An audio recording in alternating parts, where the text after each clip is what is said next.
Ciao tutti, back with another Coyles Calcio Corner. JJ Coyle, mio gran fratello, Owen Luciano. Buonasera.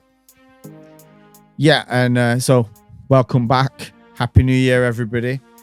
Looking at the AFCON Nations Cup in Senegal, becoming champions. Congratulations, Senegal. And then Wayne Rooney with the explosive documentary talking about going out to injure fellow professionals. Did he live up to expectations? I think that's the question when we look at Wayne Rooney's career. We're going to look at that. And then Rangnick, Maguire, bit of a car crash at United at Old Trafford. It's just been, in fact, it's been a train wreck the whole year, hasn't it? And then bad news for Italy. Obviously, Gran Tifosi Azzurri, but Chiesa, who had just been awarded the Azzurro Pallone, which is the award for the best Italian player of the year, injured and out for the season, will miss them crucial World Cup qualifiers. Brutto. And he really is our talisman. But Mancini playing the Joker, playing the Joker card, bringing Balotelli back. Super Mario. No pun intended there, but yeah, Balotelli back. Is it a source of desperation? Will he even feature?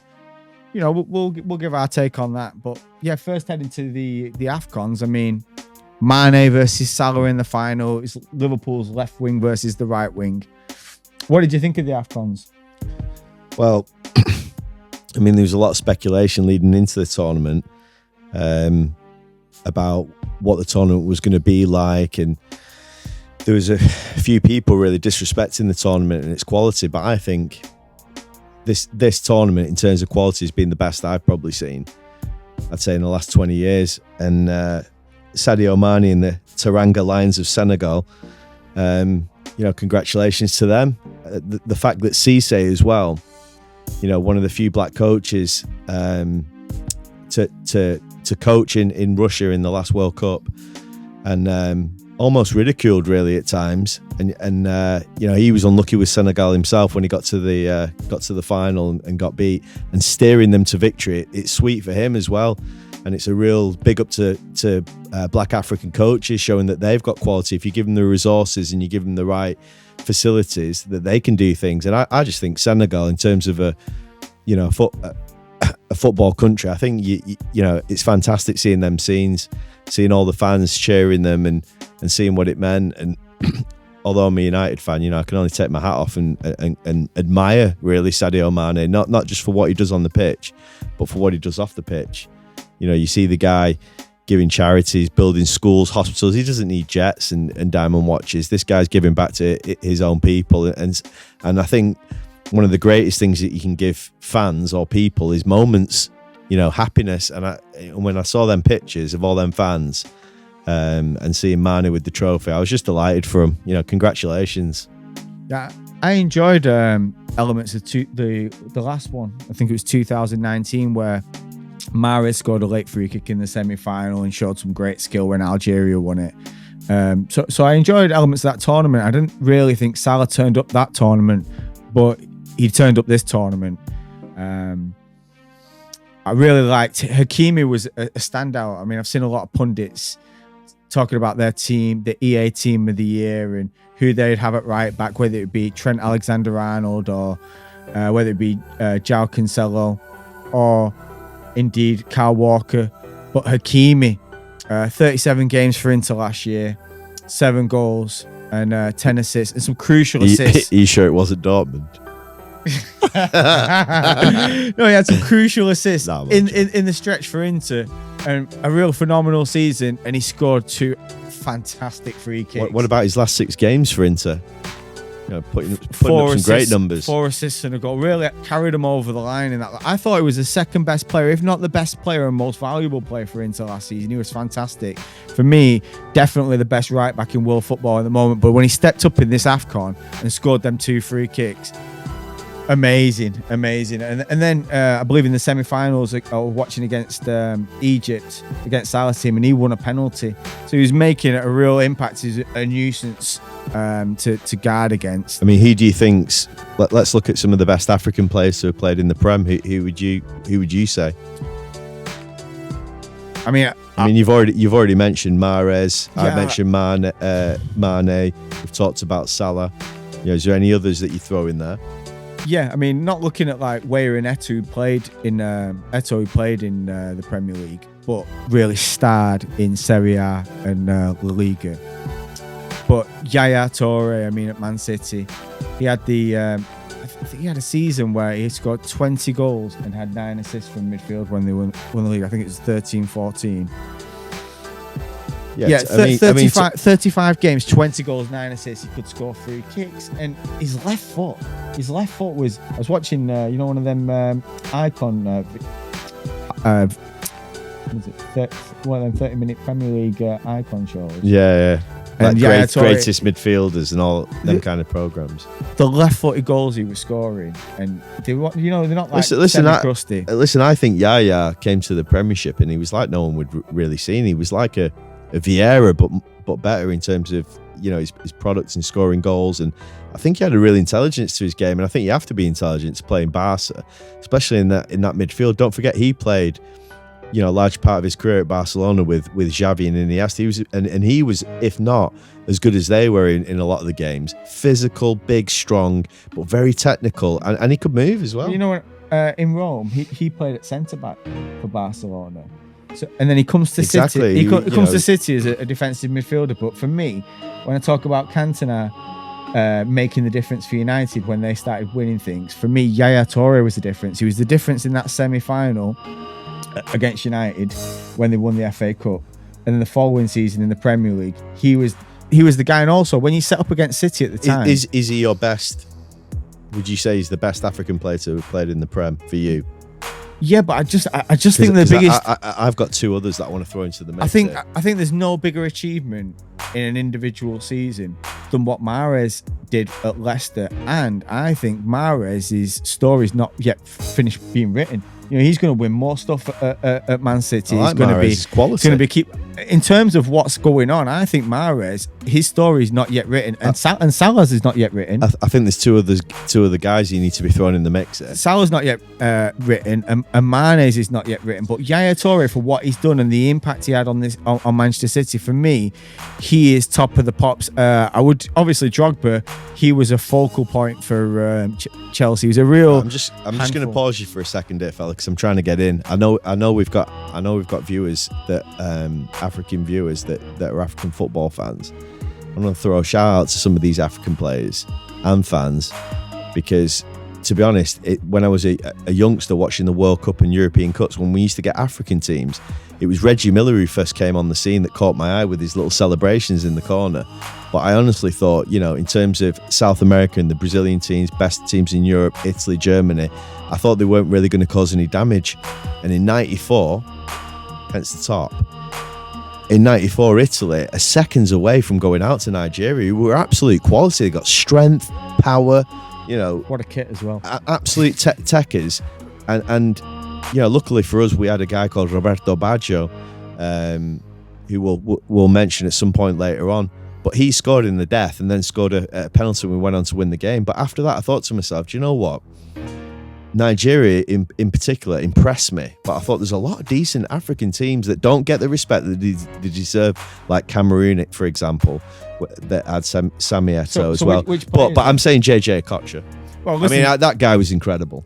JJ Okocha was he was a phenomenal, wasn't he? To watch skillfully. When he used to do them rainbow flicks in the corners, he did one against Arsenal. It was just unbelievable. Yeah. So I've got to throw JJ Okocha in there. He's doing kick-ups. He's doing kick-ups around United players, like Ronaldinho was doing against AC Milan. It was phenomenal. But his output, his goals and assists, it was quite limited. His moments. I think he was a real credit as well to African football, the way he carried himself. Bolton fans love JJ Okocha. I love JJ Okocha, and pound for pound, he's better than any of them players. But I look at Yaya Toure as the best, and I think in terms of career and who's had the career in the Premier League, I'm then looking at. I'm not going to argue with. I'm not going to argue with you, Yaya Toure. What about Aubameyang? Was he just a big massive flop, or does he get a shout? Well, we'll see what he does at Barca, but right now, him and Arteta are not happy with each other, are they? No, I'm just talking about in terms of African player. Yeah, well, I mean, listen, he delivered for a period, but you know when you see a striker who's the main guy and they go through that barren spell where you have a full season where there's absolutely nothing happening. You know, you don't expect that, do you? I didn't expect that from Aubameyang. It definitely tarnishes his legacy at Arsenal, I think. Wayne Rooney. Can I ask you before we go into the whole trying to injure people and putting on bigger studs? Did Wayne Rooney live up to expectations in your opinion? Father, forgive me. I'm a massive Wayne Rooney fan. I've always liked Rooney. I've even really liked the way his missus has conducted herself in the public eye. But Rooney, the footballer, I mean, people when they look at Rooney, they think to themselves, you know, he's at the same sort of age as Ronaldo, same sort of quality. Look at Ronaldo and look at Ronaldo's career and look at Rooney's career. But I think we're looking at two different types of characters altogether. And I wouldn't change Wayne Rooney for the world in terms of his football. I wouldn't take any of the aggression out of his game. I wouldn't take anything away from him. I really rated Rooney because not only could Rooney play 9, 10, 8, he could play anywhere on the pitch. You could put Wayne Rooney left back and he could do you a job and he'd give you 100%. Rooney, he's not an athlete. He's not a guy. He's not a gym bunny. He's not a guy who's going to put his Gymshark vest on and eat a certain amount of calories every single day. He's not about that. Wayne Rooney is a raw talent that England will probably, well, Phil Foden's looking the part, but apart from, I've never really seen anybody, people say Gaza, but for me, Wayne Rooney was just, in the Euros, when I first saw him explode onto the scene, I just thought, wow, this guy's incredible. And I think he had a good career. Could he have reached the same sort of heights as your Ronaldos and Messi's? It's a difficult one to say, but what I will say is Wayne Rooney, some of the moments that he's given us, you know, we're going to talk about his top 5 moments, and some of the moments that he's given us have been nothing short of spectacular. The penalty that he won against Arsenal to snap their on Breathing Street, I love that. Duality when you look at like some of the leading English figures that he had to look up to. He's looking at Paul Gascoigne, who didn't really do too much in his career. Given you can't say that. Given the talent, Lazio, what do you achieve? Listen, Gaza has touched millions. That's I've got to come in on there, fella. I can't let you do quality, that. Coyles Calcio Corner commit suicide. What did he win? Listen, with Gaza, he's got that nostalgia that surrounds him. What did he win, OC? He won with Rangers, didn't he? Listen, he won. He won football fans over. That's what he did. He's a footballer, Gaza. Yeah, but I'm saying that he's a talent. Wayne Rooney's probably the biggest talent since Paul Gascoigne from an English perspective.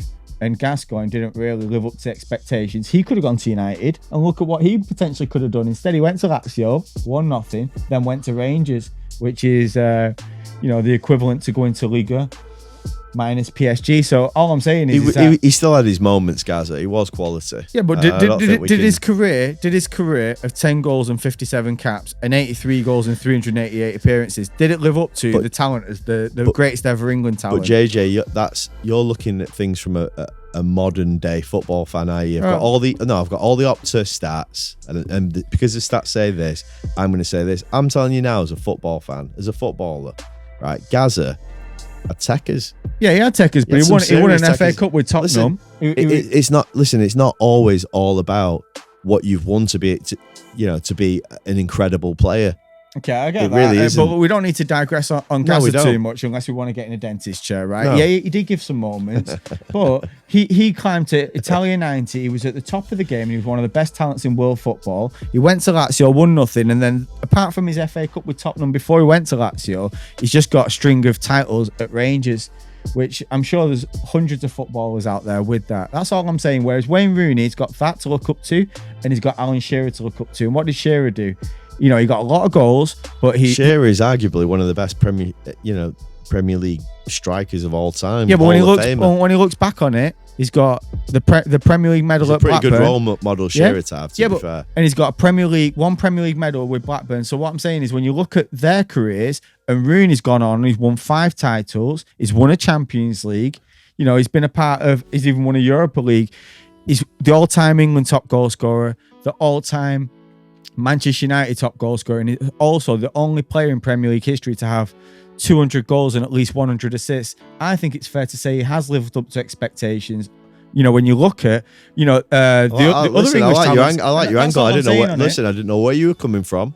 Right? I thought you were coming around the mountain. Then I didn't know where you were coming from. But you know what? You've landed in the right spot, because that's where I'm at with Wayne Rooney. I just think, honestly, when I think about Wayne Rooney, and towards the end of his career at United as well, the things that I was hearing from other fans about Rooney. Listen, Rooney, absolute quality. And do you know what I'm loving as well is the fact that his son's now in the academy doing things. That's awesome, isn't it? Rooney's a Man United legend, simple as. And what he's doing at Derby, I mean, come on, fella. This guy's a footballer. And the thing is with the Netflix thing as well is, I hope people see that. Is it Netflix or is it? Sorry, Amazon Prime, I think it is. But I hope people see that. Yeah, he's not. He's not human, perfect. isn't he? He is a human being, and it's like Ronaldo. Ronaldo's a human being, but sometimes I think people look at him and think, do you know what, this guy's just perfect. And at the end of the day, we have to remember that they're just human beings, and some human beings deal with it differently. And we know, having an Italian mum, that having that little bit of different culture with you, more family orientated, you drink more coffee and wine than you go out every weekend getting plastered and that kind of stuff. It can affect the way that you are.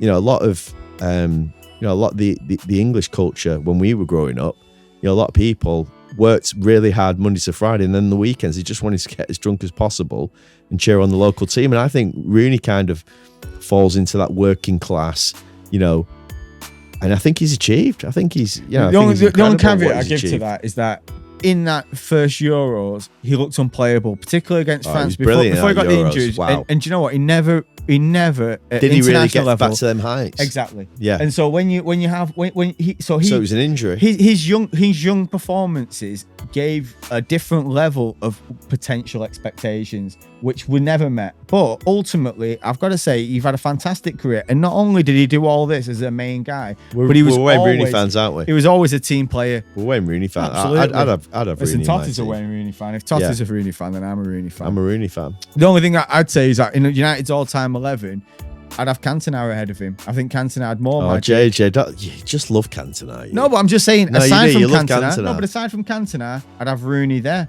But listen, you're the type of guy you'll be walking around Heaton Park and I'll just hear you humming. So don't give me that. You just only around Christmas, brother. He's just always plugging Cantona. It's Eric, man. Okay, so it's top 5 moments. I mean, talk us through some of our best Wayne Rooney moments. Listen, I've got a Wayne Rooney story. Are we all right for time? I've got a Wayne Rooney story. Oh, fella, guys, where's my coffee at? Back in the day, before changing career paths, I'll try not to digress, but it is a story. I used to work for Toyota. Cut long story short, I sold a vehicle to a lady, her daughter, and a son. It was like a triple deal, all in one, and obviously looked after them. Anyway, this lady came in one day with this like poncho on, with her hands underneath. He said, "Hi, Rowan. How you doing?" And who was the lady? Mrs. Ecclesley. And and she came in. She said, "I've got a gift for you." She gave me a Manchester United football signed, and she also gave me 2 tickets to the Champions League against Fenerbahce. Now, obviously, I was ecstatic. Really liked the client. Give her a hug, and arranged to go to watch Man United. I didn't realise that it was Rooney's debut, did I? Ooh. Right, and I was sat with all the wives. Champions League, wasn't it? Champions League. Do you remember the team it was against? Fenerbahce. Was it Fenerbahce? Yeah. Turkish links all over the place. So I'm sat there. Rooney scored 2 absolute worldies, and I'm that close to the pitch. I could hear him say when we got a free kick, "Yeah, I'm having this." I think there was some explicits in there, but I could hear it, and it's not the best Scouse accent. It's not something that you want to practice on a regular basis either. But and he stepped up and he whipped this free kick in, and I was just like, Rooney scored an hat-trick. Incredible.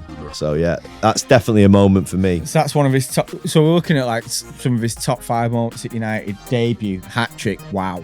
Yeah, incredible. And the free kick. What amazing. A way to start your Manchester United career, hat-trick. I'm throwing one in there. For me, my favourite Rooney goal, Newcastle. Arguing with the referee, just the volley. turned in there and just smashed it in. Beautiful.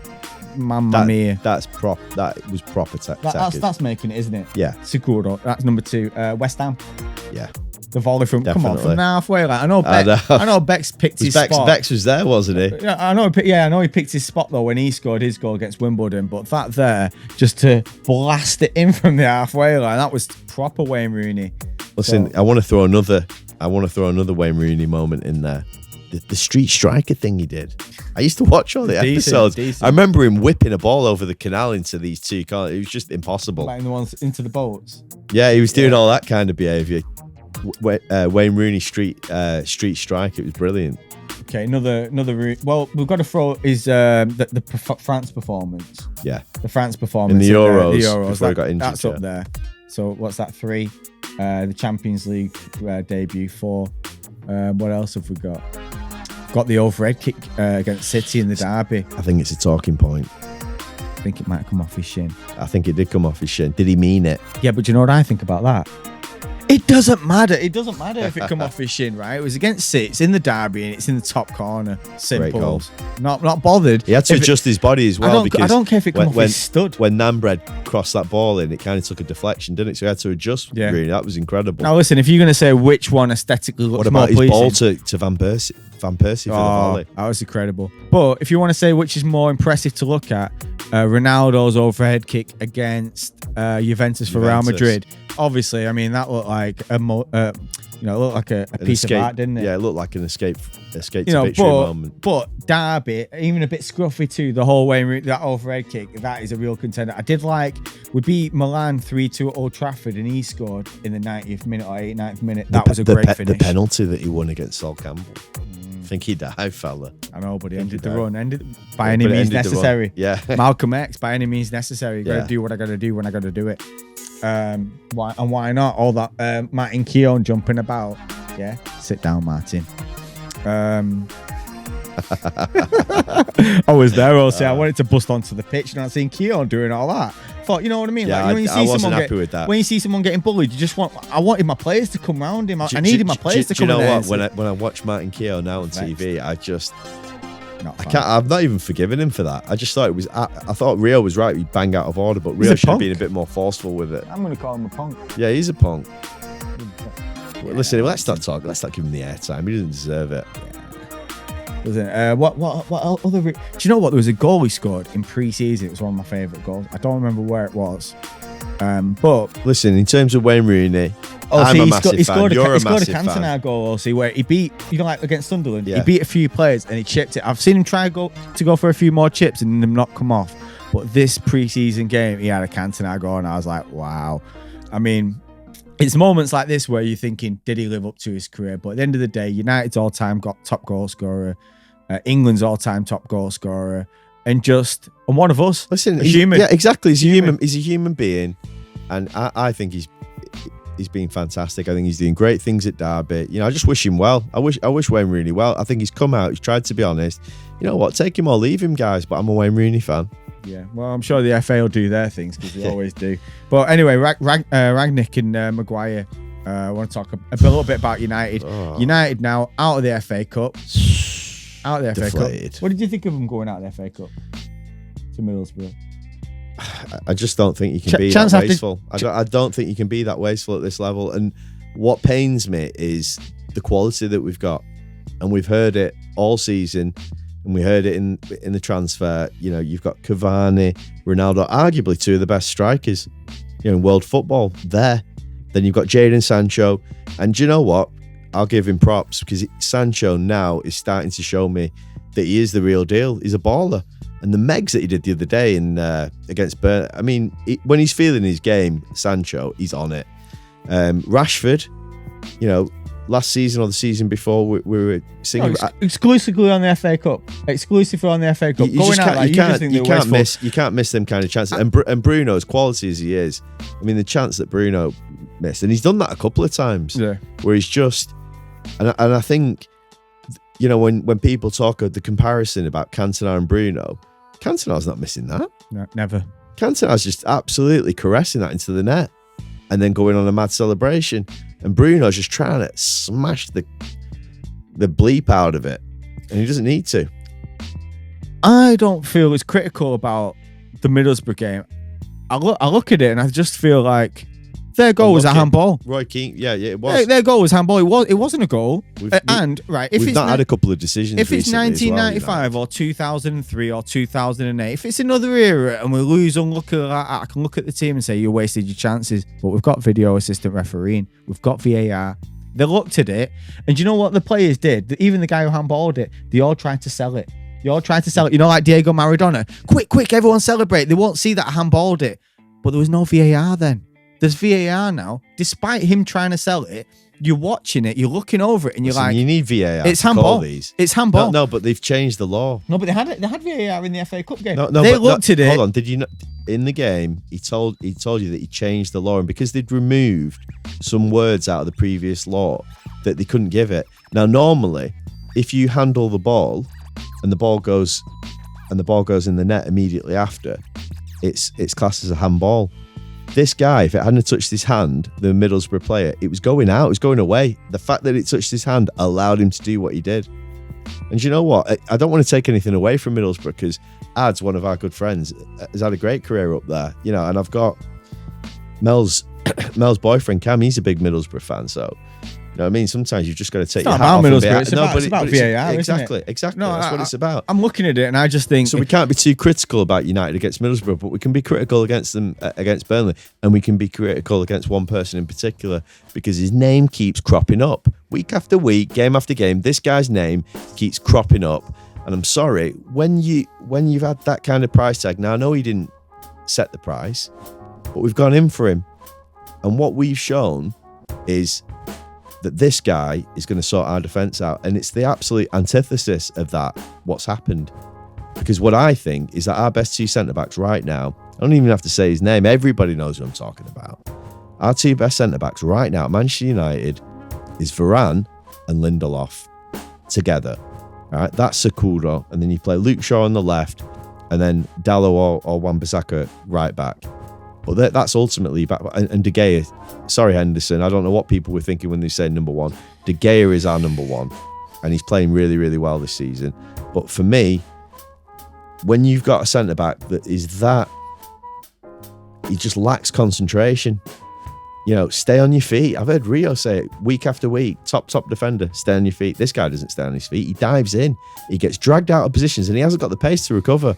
And he's not got a Kyle Walker playing in a back three, sweeping up, so he can go gallivanting up front. He's got some good points. I mean, what he's very productive in is aerial duels and progressive ball carries. Listen, he's a physical stature, but that doesn't... Koulibaly's a physical stature. Well, look, I mean, at the end of the day, he concentrates and gets in the right positions. We're linked with a Koulibaly. Serie A Team of the Year 4 times, Defender of the Year once. What Koulibaly's got is he's got pace. Just won the AFCON, Koulibaly. He's got absolute quality. Mountain K2. He's got pace to get himself out of trouble. He's also very good on the ball, and he's very physical at set pieces. For me, they just went with the English option. You know, you go with the English option. The weather acclimatized. What is the thing with this? Having to have an English spine. They don't disappear for the AFCON nations. We're European. We want to win the European Cup. That's ultimately we want to win the Premier League, and we want to win the Champions League. They're the two biggies. I think fundamentally, that's where we should be. Fundamentally, they've made a mistake, because even though he came into the team and we're playing a very counter-attacking style, and initially he's looking good. He's well protected because he's always playing them two protective players in front of him. But as soon as this season in particular, we're starting pushing out and we're going forward, we keep seeing him on the halfway line, diving in. And even on their goal the other day, on Burnley's goal. Just stop doing it. Stay goal side. Like, make the attacker do something to score. Don't just sell your wicket. Honestly, if I was in the changing room, he'd be getting the Bullard treatment. I'd be telling him off. Stay there. Right, if you're playing, stop diving in. If you're playing cricket, right? So frustrating. Legit. If you're playing cricket and the guy keeps running out down the wicket, you're gonna look to swing it round him, aren't you? You're gonna mix it up, aren't you? He's just giving his wicket up all the time. For me, it is a real dilemma, and I said that I thought he'd get Solskjaer sacked and he'd also be lucky to maintain himself at United. And I think because Rangnick doesn't play any fools, he's in for 6 months. You know, you either perform or you don't perform. You've not got a reputation with Rangnick. He's already said about Luke Shaw. But do you know what he's got? He's got that big price. He's got that big price tag. That's what's held him there. He's got that big price tag. He is, you know, think of it. United are trying to act like a business. Well, they are a business, but Maguire for me is just business, isn't he? I can't remember a worse captain for United in terms of a club captain. Do you know what? I don't even want to slate him because it's not a case of I don't like him. I think he's a nice guy. I don't like what I'm seeing from centre back. And going forward, let me just ask you a quick question. Whether it's the system we're playing, I don't know. But if you've not got the pace and you're not playing in a back three and you want to play with a back four, stop diving in. I just want to make a point.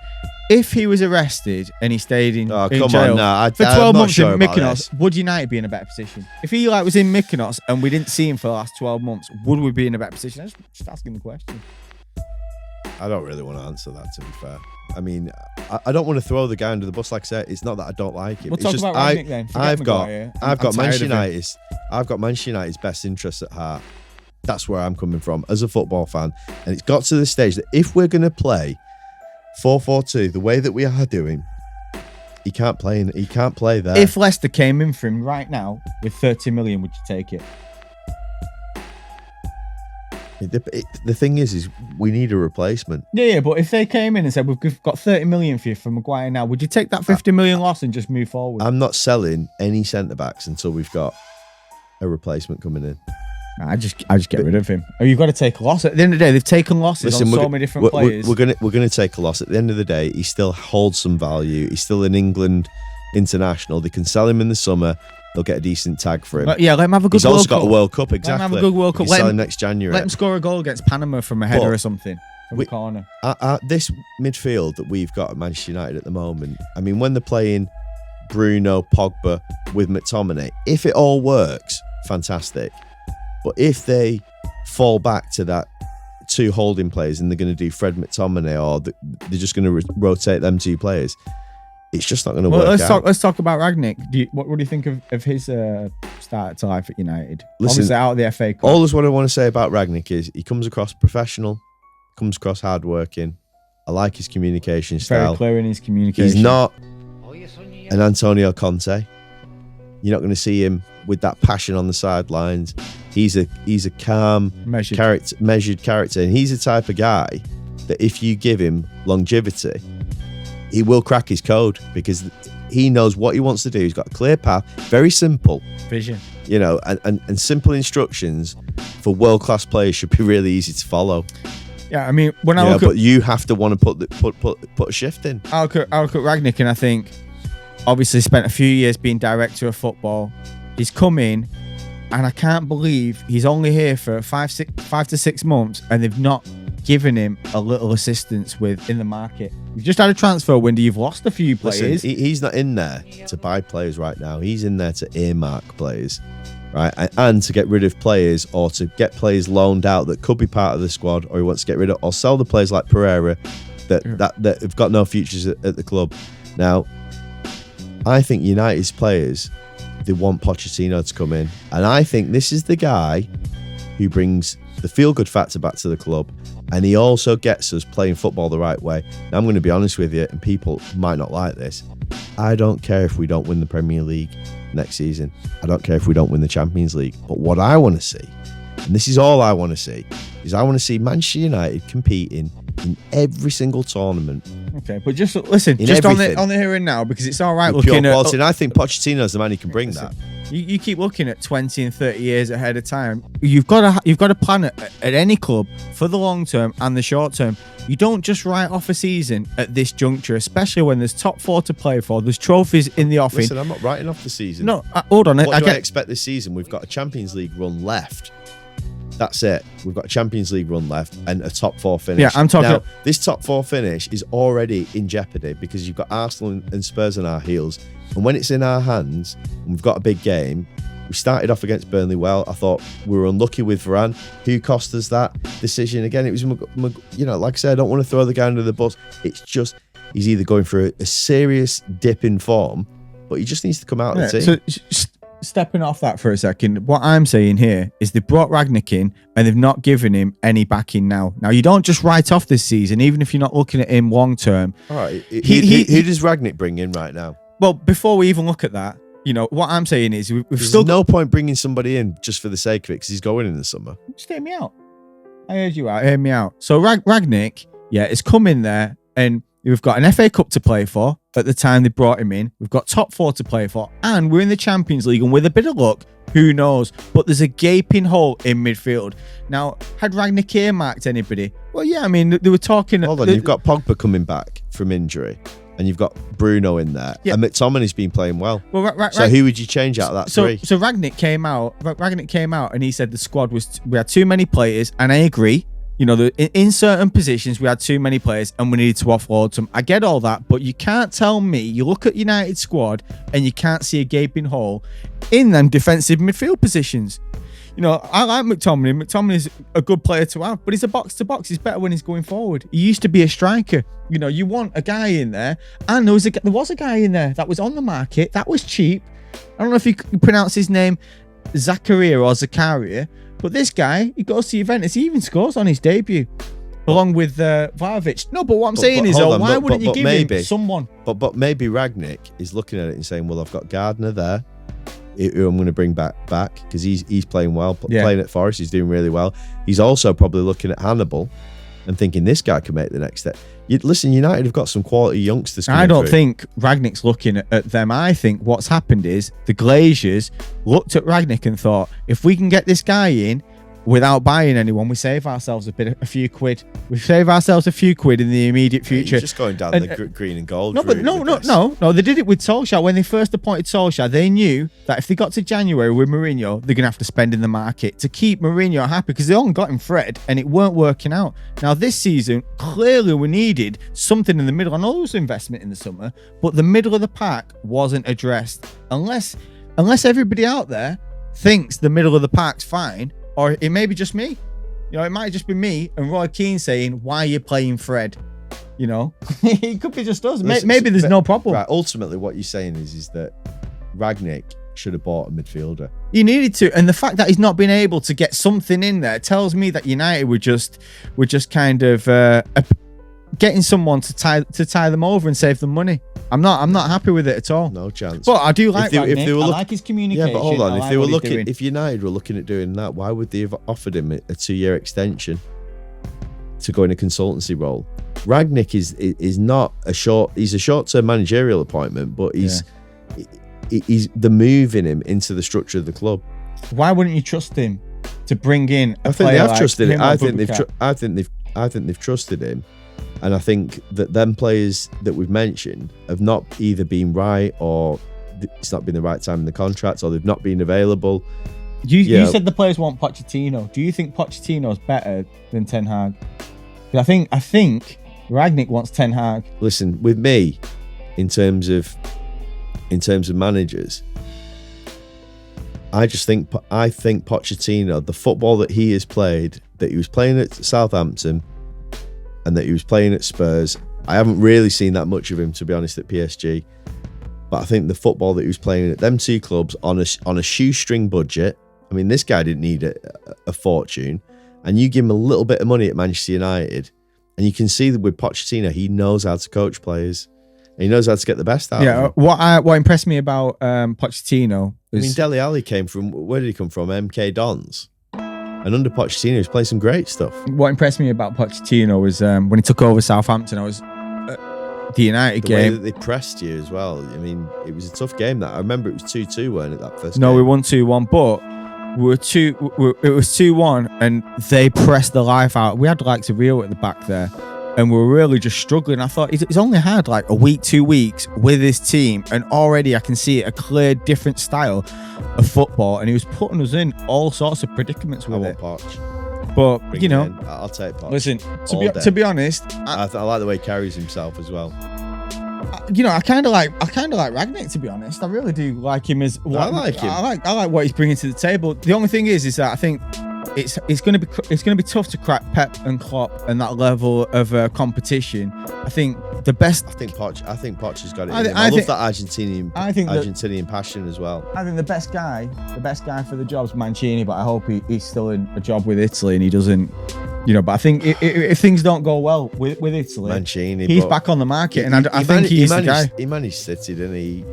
He got him over the line, Mancini, and that's Yeah, but it's not Liverpool, is it? It's City. yeah, I know. They're even rivals. Well done. We lent you Dennis Law and stuff. You got a back heel out of him. Well done. Right. Anyway, let's get down to the important stuff now. All that rubbish is out of the way. So Federico Chiesa out for Italy ahead of the qualifiers next month. We're going to be all over that. Looking ahead next month to the shape we're in. But I mean, Federico Chiesa just got the Azzurri Pallone, the Azzurri Pallone, the player of the national team over the last 12 months. Of course, we were in the midst of this. Massive run. We won the Euros, and we both agreed that he was the most important player, given the fact we've got so much cover in midfield. In his last 10 games for Italy, he had 3 goals and 2 assists, so continuing to produce. Last year, he had 46 games, 15 goals, 11 assists, scored the winner in the Coppa Italia, scored a brace at Milan to win their 27-game unbeaten streak. He scored 3 goals when they went out in the Champions League. He's just been awesome, hasn't he, Federico? And it's so sad to see Great him player. I'm injured. so upset for him getting injured, because this guy's arguably, one of the best match winners that we've got. I mean, we've seen Chiesa what he can do. I mean, that guy's got both feet. He's quick. He's direct. He's a handful. You saw Liverpool put a huge bid in for him. Couldn't nestle him away, and he's the main man at Juve, and that's why. I mean, Juve sold Ronaldo because they knew they had him in the ranks. If Spinazzola galvanised the squad and gave us a bit of a let's do it for Spinazzola, can we not do it for Chiesa? Is Spinazzola available? No, not at the moment. Is he still out? Yeah, he's out. And can I just say though, in terms of the transfer market, Juve signing Vlahovic. I mean, Juventus have turned it all around real quick. Listen, this guy looks like the real deal. I think Spurs have missed the trick there. So I mean, Juve to me have looked like a car crash for a couple of years, and obviously it all came to a head last year when they fell off the pace. But they addressed the lack of Pjanic and creative midfielder after 3 or 4 years, and finally get Locatelli for 30 million. That's a snippet. That's nothing. They've got Arthur in there, but he's not quite living up to it, is he? No, but to go and get Vlahovic, they played the other day. Vlahovic, Morata, and Dybala, and they had 3 DMs, including that Zakaria, the new signing. I think they had. I'm not sure if they had Arthur in there, but they definitely had Rabiot. Yeah, so they had like a 4-3-3, but them 3 attackers, and I think Vlahovic is a generational talent, and I think with Juventus he could potentially win a Champions League and could go down as the greatest all-time Juventus striker. When I look at the strikers at Juventus, John Charles, Cristiano Ronaldo, Trezeguet, even Ravanelli, Vialli, none of them were the top of the key. It was always the number 10s, weren't it? This guy's never going to reach the heights of a Del Piero or a Platini. They've only won. He's not going to reach the heights of an Inzaghi. He's not at Juve. They've only won 2 European Cups though in their history, or even Christian Vieri. No, but they've only won 2 European Cups in their history. No, but when you talk about Juventus, you've got to talk. I mean, they've had some absolute world class strikers. Yeah, but how many European Cups have they won? I don't know. You tell me. 2. They won the one with Platini with the Heysel disaster, and they won the one in '96 with Del Piero. They got to a final where they lost on penalties at Old Trafford to Milan. So how can this guy? So what I'm saying is, if this guy gets a champ, and he has to be looking at a Champions League trophy, that's what the talent. Juventus's team is nowhere near good enough. No, but that striker is as good as anything up there in number 9s. That's like saying, in our team we've got arguably Ronaldo, one of the best strikers, but it's not guaranteeing. It doesn't guarantee you to win trophies. You saw that against Burnley the other night. No, I get that. So what I'm trying to say is, I know you're excited about the kid. He looks quality. He does look quality, but I think that's it. I think that statement is a bit of a sweeping statement. I think when he's created, this is how I look at him. Juve all-time players. We don't even know how long he's going to be at Juve. He was kissing his Fiorentina badge last season, so. No, but I'm just saying, if he stays at Juventus, say for 10 years, I think he will finish his career as Juventus's all-time greatest number 9. That's what I see out of this guy. This guy, if you were on FIFA or Pro Evolution and you're creating your own player, you'd make him as big as this guy. He looks like a giant, but then he's got the touch. The touch is outstanding. Did you see his goal the other day? The little dink chip. Lovely. Outrageous. I just think that he's all that in a bag of chips. He's all that in a bag of chips. I'd take him over Haaland, I think. Again, how could you take him over Haaland with his numbers? Well, look at his numbers this season are phenomenal. I mean, Haaland, Bundesliga. I mean, what's he going to do if he comes to the Premier League? Is he going to drop a Jadon Sancho or a Timo Werner on us? What Haaland? I do like Haaland. What Haaland has shown? I just think that's how much I rate Vlahovic. No, what Haaland has shown you is he's a goal machine.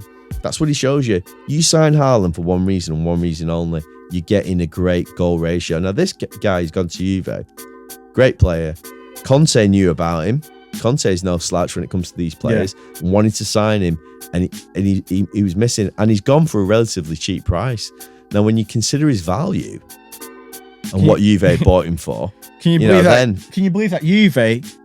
They bought him. They put the hand in the pocket. You know, they didn't get him at a cheap rate. They could have waited till summer, but they put the hand in the pocket and bought him. This is all their transfer money. No, but they then got rid of for the summer as well. No. They got rid of. This is their money gone now for Juve. They got rid of Bentancur and Kulusevski. They made the money back. They've not made the money back. Listen, they just got rid of 2 guys for about 60 million euros. This guy, they did. This guy is Juve's transfer budget. No, they've got it. They've got it back. Absolutely. They'll be signing freebies in the summer. That's it. They've got no more money in the kitty. They spent it all on this guy. Look, they spent 58 million on Vlahovic, and they've got back and his wages and all the rest. Yeah, of but it. what have they got back for Kulusevski? The young guy that was coming through with the promise. I think they got about 30 million back because they wanted to do 30 million in Kulusevski, and Fiorentina said no, so they went and sold Kulusevski and Bentancur to Tottenham. Raised the funds. They've got all the money back there. In fact, they've won in the transfer market. There's no doubt about it in my mind. Listen, I think this guy at Juve. I think he's a good player, definitely. And even this season, 22 games, I'm not 18 get goals, I'm not 4 going to assists. I'm not going to get carried away and start saying he's going to do this, and this, especially at a club like Juve. I'm just not going to do it. Carl, listen, what I'm saying is, right now, before he's gone into it, I think the potential's there. That's what I'm saying. The expectation that comes with the buzz and what he's done already. You know, your shout is a subjective potential shout. Let's see. Let's come back to in 10 years' time. One to watch. Vlahovic, honestly, different gravy. One to watch. Right, and but on no Chiesa, back on the Italy front, Balotelli getting called back into the national team. 20 games in Turkey this year for Adana Demirspor, and 10 goals, 3 assists. Another brace last week after coming back from Coverciano, training back with the La Nazionale. And we were already talking about him. We were looking at Italy. They're struggling to score goals, and we're looking at the players off the bench. Balotelli's moved to come back. Is it better to have Belotti, who never looks like he's ever going to score a goal, or Balotelli, or even a young kid? Like who do you think? If you've got World Cup qualifier in the balance, it's 0-0, 60 minutes are gone. Who do you want to bring off your bench, or do you even start him? I just think with Balotelli, first of all, he's got a good relationship with Mancini. Mancini's had him before. He's coached him at club level, so he knows the kid. Did he break his debut at Inter? He did. So he knows the kid inside and out. He's got a good relationship. I think with Balotelli, I think we know he's got quality. We know he can finish. Is he going to give you the same work rate as Ciro Immobile? No, he's not. He's not going to run. He's not going to press high up the pitch all the time. He's not going to do that. What he is going to do, if you give him a chance, he's going to stick it away. And I just think that with these important games coming up, obviously approaching the World Cup, you just need somebody like that at your disposal. Because what we had in the Euros is, he was the lad that we had coming on the bench, coming off the bench, not Belotti. Yeah, you know, I'd rather have Balotelli than him in my side. And now you've got no Chiesa as well. You need somebody who's proven. Now, I've said it, and I've been saying this for a while. Italy have not got that number 9. They haven't. But Balotelli against Germany in the Euros, he showed me something in that game that said he could be, arguably, you know, you want to make shouts, one of the best number 9s because he looked like he could score goals if you give him the right service. Well, just looking at his record, but I think he's had an attitude problem, but he's grown up now. Mancini's brought him back in. I'm happy for the lad. Just looking at his record, he scored 14 goals in 36 games for Italy. Immobile's got He's got a better record than Immobile, hasn't he? Goal to game ratio. Yeah, Immobile's got 15 goals, one more goal in 18 extra appearances, making 54 appearances. So we can see that for Italy, that Balotelli's been more productive. Yeah. You know, you look at his 2 tournaments he had. He's got the Euros where he has that big semi-final performance and takes us into the final. And then he's got the World Cup where he scores the winner against England in the first game. And then obviously he's off at halftime. It's Immobile that we go. The ship sinks with Immobile up top, even though it weren't just about Immobile. But I'm saying Balotelli weren't on the ship as it went down. Well, for me, Immobile is more of a team player from striker. I think he's people say defend from the front. That's what Immobile gives you. And he can score goals. And he's the type of guy that'll score a ridiculous goal rather than an easy one. But with Balotelli, again, you know that if he gets a chance, he'll stick it away. And the way Italy have been playing this new look football under Mancini, Balotelli is going to get chances, and we saw what you can do at City. Yeah, no, I think, normally looking at it, and I think there'll be a lot of Italian. I think there'll be a lot of Italian people that are not going to be happy because really he's gone to Brescia, done nothing. He's gone to Monza, struggled, and now he's in the Turkish league. Yeah, he scored a few goals, but what has he done to merit that opportunity? So, and I get that side of it. What have you done for me lately? Yeah, but listen, at the end of the day, it's not about planning for the future and all that. If you don't win these 2 games, there is no future in terms of immediate future. There is no World Cup. You're in a situation where, in the quarterfinals, semi-finals and finals, we had no goals from Immobile and we had no goals from Belotti. And in the Nations League, we had no goals from Immobile, no goals from Belotti, and we didn't qualify from the World Cup qualifiers because we weren't getting goals from Immobile and Belotti. I trust Mancini anyway. So, yeah, but I'm just saying, I back him with his selection, whoever he selects. Mancini, for me, he's made all the right moves. Yeah, I think good luck, Balotelli. A lot of people might be talking about his shape and his condition, but the way Italy are playing, they are on top of a lot of teams and they are dominating. It's not a case of, too much in terms of physicality. It's about mentality. When you get into that opportunity, have you got the composure when the stakes are high to put the ball in the back of the net? And I think he has got that mentality. And, it's no given, but I'd rather see him come off the bench than Belotti. Yeah.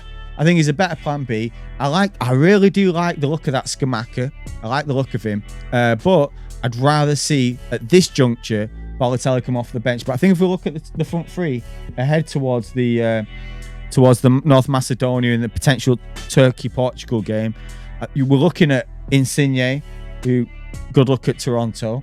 We're looking at Immobile. He's still scoring goals left, right and centre. And we're probably looking at Berardi, who should just come in there. And really, just outside of that, there needs to really be room for Pellegrini, who's been fantastic. Yeah. They're the guys that we're going to look towards more than Balotelli. But it's nice to see that Mancini would make a brave call because he wants to get into the next round. And I think it's a left field move, but it could work. And if it does work, welcome back, Mario. Welcome back.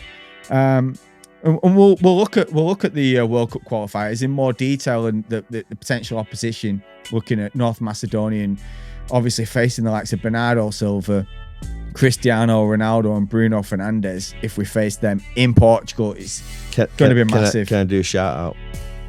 I want to shout out Roberto Baggio. Well, that's Buon compleanno, Roberto. Yeah, it's absolutely Baggio's birthday, February the 18th. Always raising espresso cup every year. I mean, look, you got the night for. I think that's my favourite Baggio moment. That's when we're out of the World Cup. We're out of the World Cup in embarrassing circumstances and feeling aggrieved because Zola shouldn't have been sent off. They scored a goal from a set piece, but it just felt like it felt a bit unfair. Why is Zola being sent off and then Baggio stepped up in that top? Incredible. Is that your favourite Baggio moment? It's up there. I think that's my favourite. It's definitely up there. Let's have some favourite Baggio moments. It's just everything.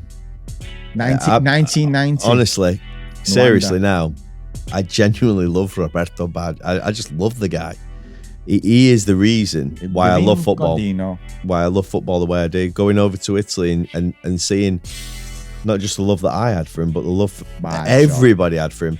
You know, the old ladies in the street, the old men. Roberto. You know, they didn't know all the Italian players, but they knew who Roberto Baggio was. The Divin Cardino. Yeah, I mean, Italia 90, the goal for Czechoslovakia. When I look back at Baggio's international career, which was phenomenal despite not winning anything, I think in Italia 90, why didn't you start him against Argentina? You needed to start him. He needed to start that game. In 94, why are you starting him against Brazil when he's clearly not injured? When he's clearly injured, you know, could you not start Zola? Can you not bring him off the bench? Give him 20 minutes if we're still in the game. If he can't run, get him off the pitch. I love Baggio, but you can't be playing injured man in 94. In that kind of heat. It's ridiculous. In hindsight, you shouldn't have played 94. But when you've got a player who's that good in your team, who's got the potential to drag you single-handedly, I don't remember an Italian team ever being dragged single-handedly before through a tournament. That's the only tournament that Italy have ever played where one player has just dragged us through it, and it's Baggio. Yeah, but you know what? Incredible I'm thinking about now. So what I'm thinking about now? I'm thinking about Karate Kid. If a man can't see, he can't fight. Do you remember that bit? Yeah, I do. If a man can't hear, he can't fight. Baggio was injured. He couldn't play. You can give him 20 minutes. That's all I'm saying. Like, for me, going into the final, I know he was working I would have brought him off the bench. So, but at that moment in time, right? Truthfully now, if I would have said to you before that final against Brazil, Baggio's not starting, you would have been absolutely... No, bring him off the bench. No, you would have... You would not have been... Come on. Bring him off the bench. Come on, you wouldn't have been happy with that. No, but listen, at the end of the day, I'm not the manager. I'm not Arrigo Sacchi, who was happy to bench him when when Pagliuca came out of his box. He was happy to bench him then. Listen, Sacchi, and you could see that in the Baggio film on Netflix. Sacchi even knew that he had an injury, Baggio, and he still played him.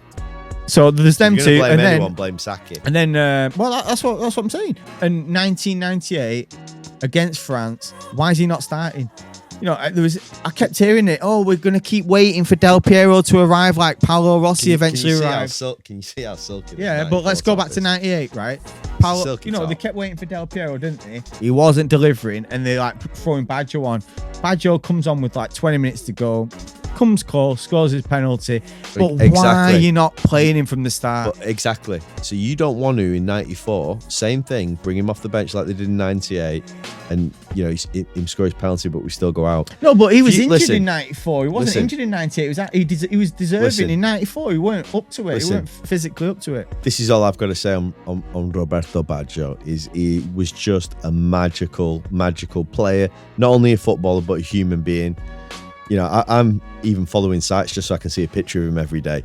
Yeah. Baggio. Yeah, but I mean, the thing... Absolutely amazing footballer. Listen, underrated, underappreciated. Made us fall in love with the game, and probably, to my mind... What a skillful player. The greatest number 10, you know, listen, forget Maradona, the greatest number 10 out there in the history of football. Obviously, Ronaldinho with his physicality had a spell, but talking about Fiorentina Baggio all the way to Brescia Baggio, the consistency and the level of performance, just amazing. You always could put your hat down on what Baggio was going to give you. Listen, for me, my personal take, I loved everything about him, but I don't think he's the best number 10 I've ever seen. But I think he's up there. He's in the conversation. You got Maradona in there. You straight away, you've got to take seriously.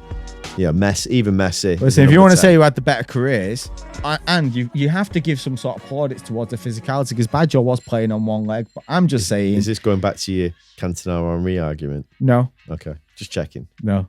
What I'm saying is, when I think about him initially career-wise, and I look at Italy, I think of 1990. What if he would have started against Argentina?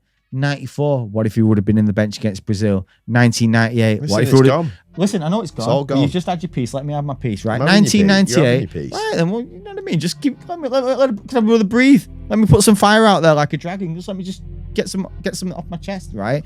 1998. Obviously, I've got some psychological issues with Baggio, right? But 1998. Listen, 1998. What if he would have started ahead of Del Piero? These are the things that come to my mind. In 2002, yeah. What if he would have gone to career in Japan? I'll tell you what would have happened if he would have gone to career in yeah. Japan. I would have gone to career in Japan. Right? Yeah, I was prepared to go. And maybe we don't win career in Japan. Arrivederci.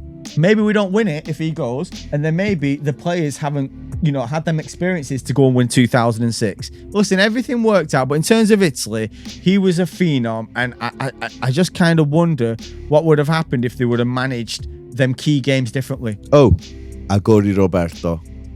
Ashbet, let's go a couple more moments. Fiorentina, the free kick against your Maradona, right, when he come back from his injury, and also the one where he takes it from his own half. Yeah. He beats two goals round the keeper. Juve beating 4 or 5 people, putting it in. There was the goal against Dortmund where he finds the underside crossbar. Quality. The 3 assists on the day they won the Scudetto. That was amazing. Went to Ravanelli, Vialli. His goal against Juventus for Brescia. Oh, what a touch. From the Pirlo pass, the one-touch pass. What about his free kicks game? Yeah, The magical free kicks kicks. games. Everybody loves that. Remember at 02? Oh. Roberto Baggio. The Vincordino. As strong as his ponytail got, was as good as he were. His prime ponytail. Oh, Pressa. yeah, well, we're there now. I think, and obviously Brescia, he's got a nice chip, couple of nice volleys, and it'd be a miss. The ponytail was back at Brescia as It'd well. be a miss not to talk about Inter, because Inter was a snapshot, a microcosm of his career, where he's got a manager in Lippi who's not playing him, saying he's unfit, but in the end, he had to play him in that decisive against game. Real Madrid. Yeah, but even Awesome. after that, he couldn't get into the team, and Lippi saying he's unfit, but then Ronaldo's down. All the forwards are down. He's stuck with Baggio in a playoff to get into Champions League. Now Baggio's in this dilemma. He understands that if they get through into Champions League, Lippi keeps his job. Yeah, and he doesn't want to. He's not going to stick around if Lippi's there. But at the same time, it's a competitor. So he goes into the game, free kick from a Baggio angle. And what that means when I say Baggio angle from a free kick means there is no angle. It's a crossing position. But he sneaks it in against Gianluigi Buffon, of all people. And then he scores a left-footed volley from outside the area. Something that you won't really associate with him. Now, the Gazzetta dello Sport give him a 10 out of 10. A rating they don't normally throw out there to any player. A guy who's been marginalised all season, comes out in the biggest game, drops a 10 out of 10 performance, Quality. takes Inter into the Champions League for the next season and says, ciao tutti. Went off to Brescia, did a little swan song off in there. I mean, you can't say enough about Il Divin Cordino. I mean, really did bring us magic for 10 or 15 years. And unfortunately, every other number 10 or every other player is trying to live up to that moniker of what Baggio is bringing. Yeah, every Italian player for sure. But listen, guys, that's all for this time. If you're United fans, try and stay positive. If you're Italian fans, just hold on to your seats and your seatbelts, and It's going to be a rough ride. let's just see what this Balotelli Mancini duo can do us, if anything, or that side. Let's see what the boys can do. If Marco Verratti's in there, we've definitely got a chance. I don't care who we're playing with. Grand Marco. But yeah, J_J Coyle, Owen Luciano. Give us a subscribe or follow, and we'll be back with more content in the coming weeks and months. Take care, guys. Ciao. Grazie.